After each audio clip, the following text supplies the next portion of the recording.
안녕하세요. 터키 황대입니다. 오늘 이렇게 비디오를 켠 이유는 오랜만에 제가 바이크 투어를 나가게 됐습니다. 예. 그가 너무 바빠가지고 투어를 잘 못 나갔는데 오늘 이렇게 기회가 돼서 투어를 나가게 됐어요. 지금 아침 7시 30분이에요. 준비는 다 마쳤고 이제 출발을 할 것입니다. 오늘은 2022년 10월 29일이에요. 오늘이 쭝레 바이람입니다. 터키 공휴일이에요. 1923년에 아타투르크 대통령이 이제 공화국을 앙카라에서 선포한 날입니다. 좀 연세가 드신 분들은 위인전에 이 사람이 케말 파샤로 이렇게 소개가 됐었습니다. 근데 케말은 터키에서 아주 흔한 이름이고요. 파샤라는 것은 장군이란 뜻이에요. 그래서 실질적으로 터키에 와서 야, 당신 케말 파샤 아쇼 하면은 터키 사람들은 뭐라고 대답할 거냐? 아니, 어떤 케말 파샤 얘기하는 거야? 이렇게 얘기할 거예요. 그러니까 우리나라로 치면은 김장군 알아요? 이거랑 똑같은 거예요. 실질적인 여기에서 이제 불리우는 이름은 아타투르크라고 부르는 게 맞습니다. 사실 아타투르크는 이 사람의 성이에요. 이름이 이제 케말이고 성이 아타투르크인데, 아타투르크라는 그 성 자체가 터키의 아버지라는 뜻이에요. 그러니까 얼마나 나라에서 중요시하는 영웅인지를 알 수가 있습니다. 그 사람을 그 공화국 선포를 기리는 날이 오늘의 그 공휴일이고요. 오늘 디딤으로 출발합니다. 디딤. 저도 한 번도 가본 적이 없어요. 저도 기대가 됩니다. 파이팅!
예.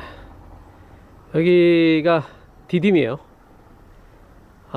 지금 호텔에서 찍고 있는데, 어제 저녁 7시 반에 도착했어요. 아침 9시에 이스탄불에서 출발해서 고속도로를 따라서 아주 그냥 열심히 부지런히 왔는데, 예. 7시 반에 저녁 7시 반에 도착할 수 있었습니다. 그때 벌써 해 떨어져 가지고 깜깜해서 어제는 영상을 하나도 못 찍었어요. 어제 총 이동한 거리가 약 한 670km 정도 됩니다. 멀더라고요. 예. 자, 저 앞에 애게해가 보이고 있습니다. 오, 이 나무가 신기하네. 선인장인데 저 밑에 보면 완전 나무처럼 됐어. 자, 디딤. 자, 여기 보면 여기가 디딤 앞바다예요. 와, 지금이 10월 30일인데 수영하는 사람이 아직도 저렇게 많아. 다 보세요. 반팔 입은 사람도 많고, 뭐 다 반팔 입고 다니고, 그냥 따뜻해요. 햇살이 따뜻해. 너무 좋아. 예, 디딤 앞바다입니다.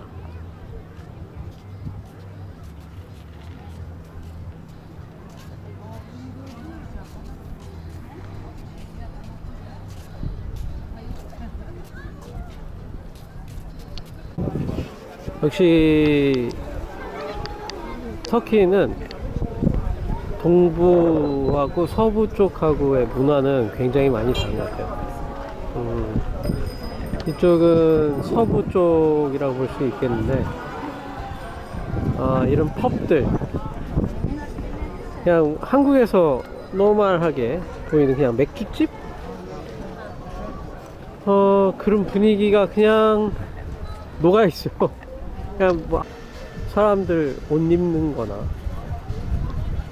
뭐 이러한 것들도 거의 다 그냥 비슷해요. 터키는 인구가 거의 다 무슬림이니까 뒤집어 쓰는 전신 수영복을 입겠지, 또는 원피스 수영복을 입겠지 라고 생각하는 사람들이 있을 수도 있겠어요. 그런데 아니에요. 다 비키니에요. 다 비키니 입어요. 2008년도에 제가 터키를 처음으로 여행을 할 때, 그때 당시에 이스탄불에 웨이트리스가 없었어요. 식당에서 일하는 사람, 이스탄불에 웨이트리스가 전무했었어요. 정말로. 그때 스타벅스에서 일하던 사람들이 여자가 몇 명 있었어요. 그때 제가 차나칼레라고 하는 도시에 가서 깜짝 놀란 게 뭐였냐면, 그때 차나칼레를 갔는데 도네르 케밥집에서 그 도네르 케밥 샌드위치처럼 이렇게 해가지고 줘요. 그거를 자르는 사람, 굽고 자르는 사람이 여자였었어요.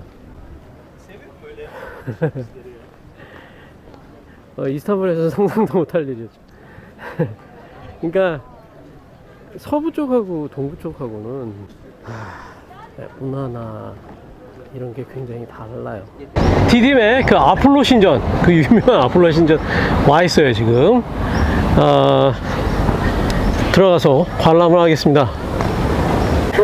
자, 이게 고대 그리스 로마 시대 때 신전 중 세계에서 가장 큰 세계 신전 중 하나였었어요. 지금 봐도 규모가 어마어마합니다. 예. 저 아폴로 신전, 역시 저 기둥 머리 쪽을 보면 이오니아 양식이죠. 동글동글한.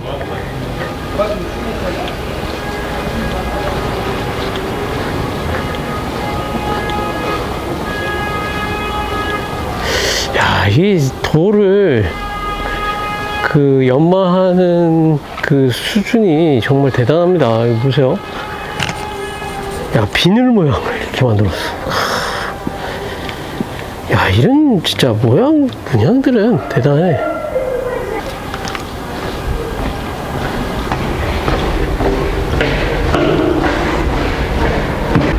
이렇게 안쪽으로 이렇게 들어가면 신전이 짜잔 하고,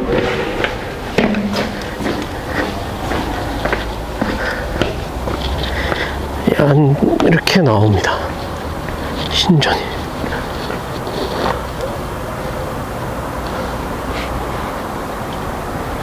그러니까 여기는 그 신전 안 내부였던 거예요. 완전히 아무나 못 들어오는 곳이었던 거죠. 뒤쪽이 입구였고, 자, 요게 이렇게 그리스 시대 때 신탁으로 유명했었던 신전들은 전부 다 아폴로 신을 모시던 그런 신전이었었습니다. 그 가장 유명했던 게 델포이 신전이었죠. 거기도 무녀들이 어떻게 점을 쳤냐면, 그 델포이도 그 온천이 유명한 곳이에요. 그 유황가스들이 이렇게 올라오거든요, 곳곳에. 그 유황가스가 올라오는 그곳에다가 신전을 졌었던 거예요. 그래서 여기 앞에 보이면 이렇게 구멍 같은 게 있는데, 이 우물이 아닙니다. 그 가스가 나오는 그곳이에요.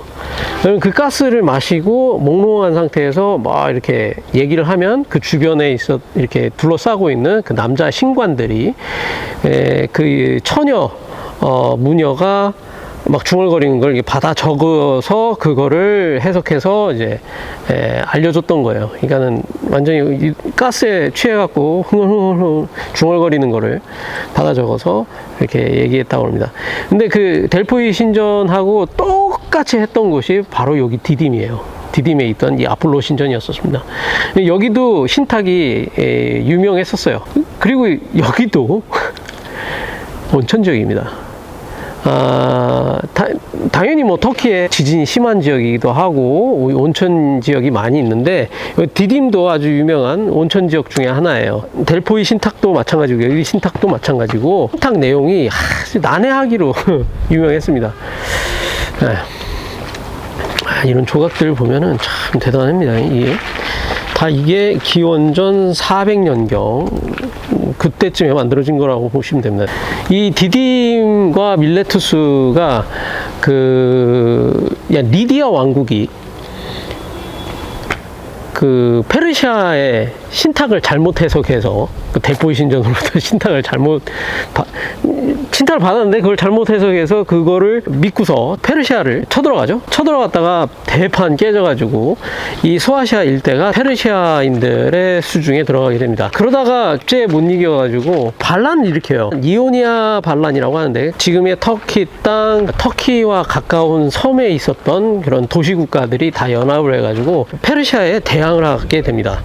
그게 이오니아 반란이라고 하는데, 그 반란 때 지죠, 결국에는. 그래서 이 아폴로 신전에 많은 유물들이 뺏기고 황폐가 돼요. 그 아폴로 신전에 있었던 그 청동 아폴로 신상을 페르시아로 가져가게 됩니다.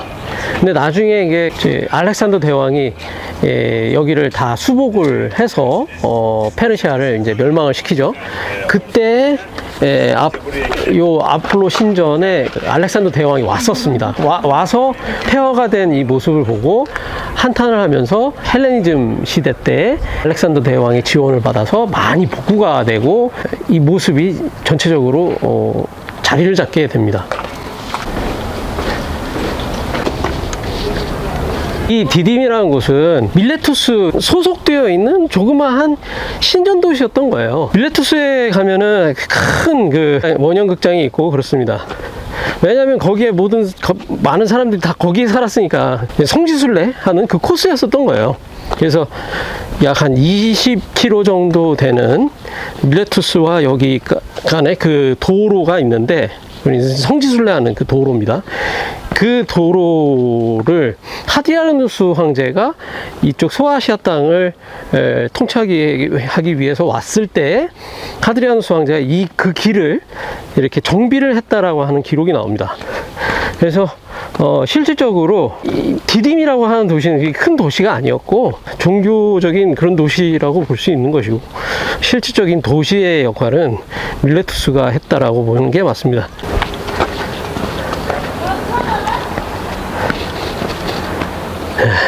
어마어마합니다.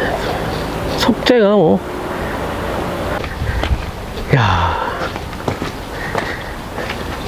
이런 큰 돌을 떡가래처럼 이렇게 무슨 떡볶이 떡 자르듯이 이렇게 잘라가지고 사용을 한 거 보면 대단합니다.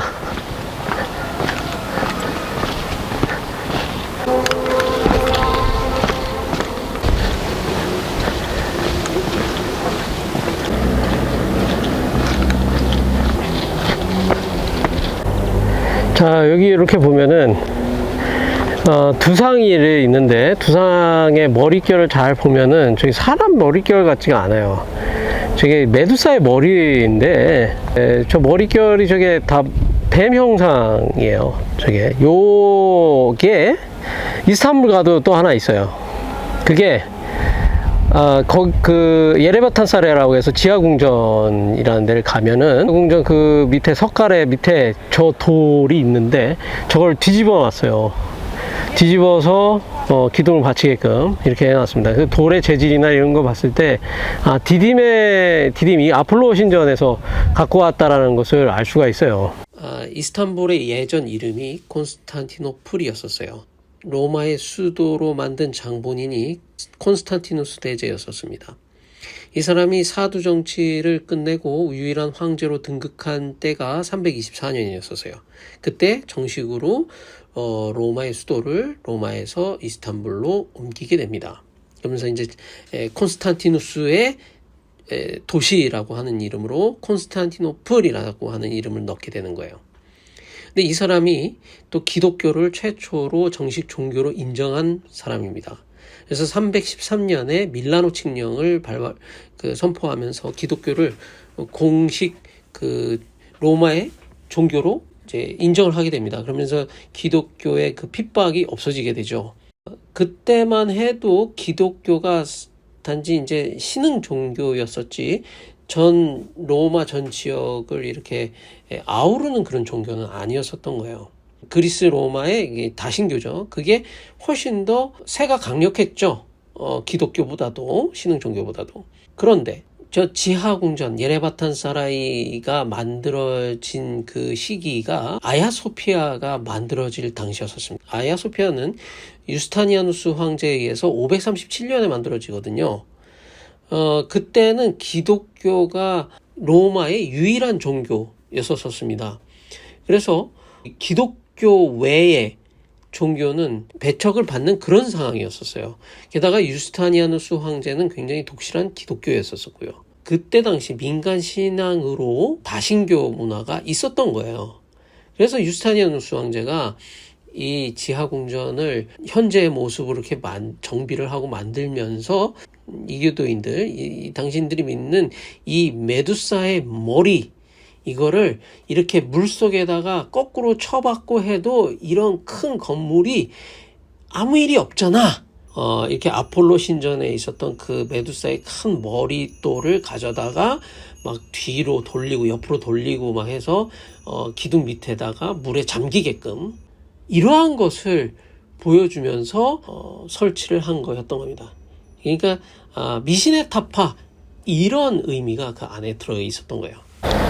자, 이쪽은 그 신전 입구 쪽에서 봤을 때 오른쪽 부근입니다.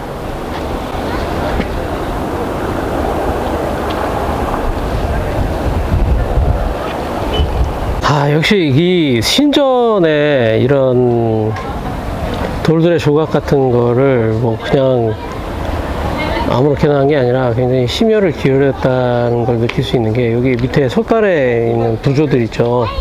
그 부조들 그림이 당연히 뭐 어떠한 상징물이 있겠죠. 근데 사방에 부조들이 그림이 다 달라요. 다 달라. 굉장히 비슷비슷해 보이는데 다 달라.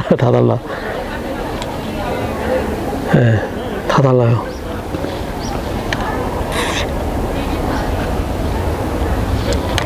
조금씩 다 달라.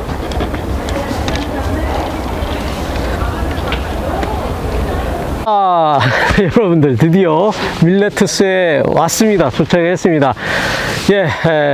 아리스토텔레스가 철학의 아버지라고 했고, 그리고 피타고라스의 종리로 유명한 피타고라스의 스승으로 알려져 있는 탈레스의 고향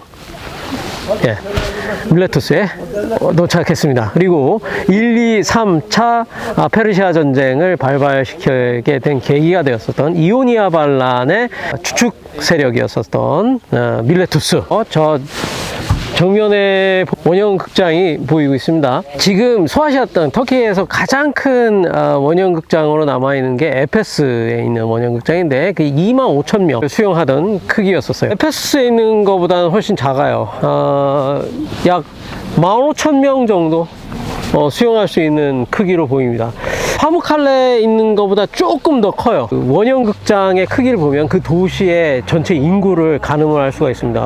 로마 시민권자들만 안에 들어가서 뭐 회의를 하거나 할 수 있었는데, 시민권자 한 명이 살기 위해서 노예가 약 한 10명 정도가 필요했다고 그래요. 그래서 크기에 약 곱하기 10을 하면은 전체적인 인구가 이렇게 나오게 됩니다. 예, 가서 보시죠. 자, 원형극장으로 들어갑니다.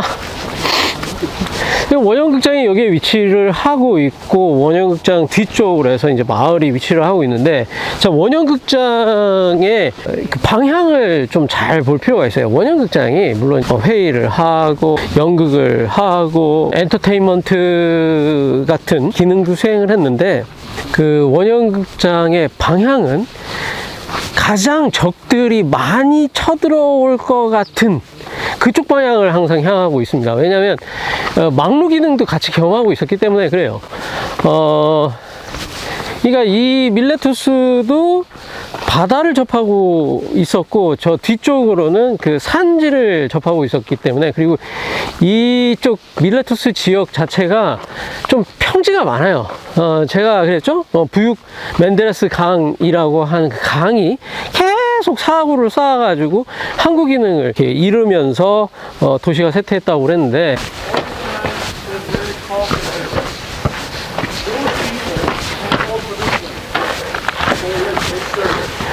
자, 원형극장 위쪽으로 올라가겠습니다.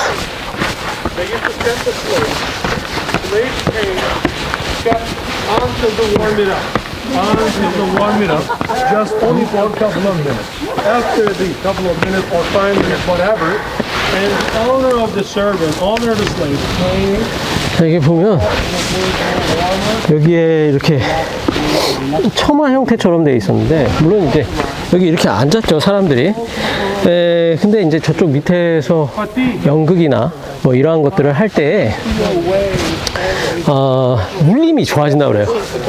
여기를 이렇게 곡선으로 깎으면, 그래서 일부러 저렇게 처마 모양 형태로 만들어져 있고요. 극장의 밑에 오케스트라가 들어가던 부분, 악기를 연주하고 하던 사람들이 밑에 들어가 있었고요. 그리고 저쪽이 이제 무대였었죠. 근데 이제 무대 부분은 망가져 있는데요. 아스펜더스에 가면 그 뒤쪽에 이제 무대 그 격벽이 아직도 있는 것을 볼 수가 있어요. 자, 계속 올라가 보면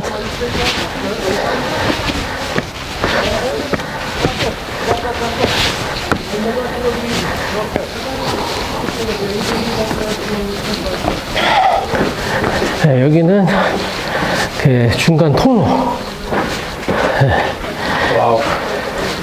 왜냐면 이런 통로가 원형극장에 보면 항상 있어요.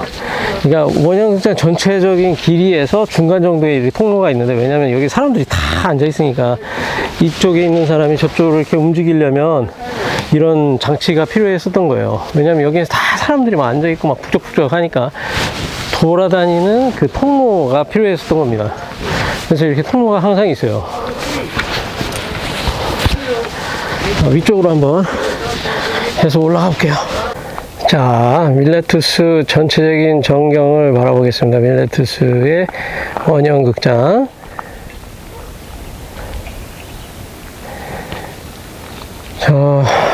저 앞에 그 무슨 건물이 하나 보이고 있는데요. 저 건물이 그 부두를 관장하던 그쪽 건물이었었습니다. 그러니까 바다가 저 바로 앞에까지 들어왔었던 곳이에요. 왔었다는 것입니다. 지금 도시는 이쪽 좌측 형태로, 이쪽이 이제 서쪽이고요. 좌측에 위치를 하고 있습니다. 자, 도시의 유적은 이쪽으로 위치하고 있어요. 자, 볼게요. 자, 이쪽으로 이렇게 쭉. 사실, 근데 보세요, 주변에. 다 나지막해요. 능선이.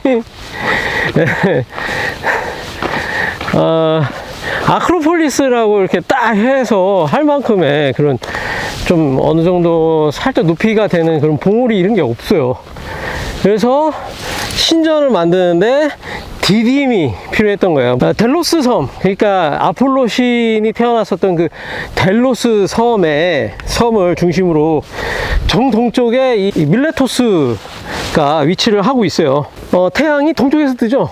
이 이오니아인들이 살고 있을 때, 야, 정동쪽으로 델로스 섬에서 배를 저어 나갔더니 이 밀레토스가 나오더라. 그러니까 당연히 아폴로 신을 믿는 건 당연하고요. 아폴로 신전에서 이루어지는 그 신탁, 그게 가장 또 영험하다고 말씀을 드렸습니다. 근데 그 아폴로 신전의 무녀들이 신탁을 받기 위해서는 또 가스, 유황가스 그 지역이 필요했던 거예요. 근데 이 주변 보세요. 유황가스 나오게 생겼나? 없죠. 그래서 디딤이라고 하는 위성도시를 만들게, 신을 모시기 위한 위성도시를 만들게 됩니다. 여기서 약 한 20km 한 그 정도 떨어져 있는데, 그래서 여기에 도시에 와서 활동하던 사람들이 디딤으로 가서, 성지순례 하는 그 성지순례길이 또 있었던 거예요.